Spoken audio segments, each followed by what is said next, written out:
Bize bizden başka ne lazım, hiç ne.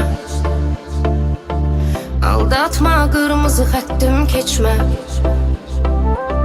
Seçtim seni, başkası değil hiç vecime. Senden sonra var oldum, öncesi hiç ne. Bağlandım sana birden-bire, artır sevgim gündən günə. Tam başkadır bilmem niye, izah edə bilmirəm onu dillə niye. Gördüm hayatın her yüzünü, yeniden yaradıram özümü.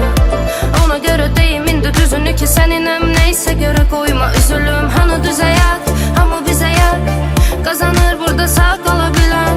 Kirlenipdir bu dünya onsuz, yeter ki içinde ağ kalabilen. Yanmaq var dayanmağın içinde, farkı varsa da kimdi bilen. Bize başka ne lazım ki, düşünmeden indi dönem.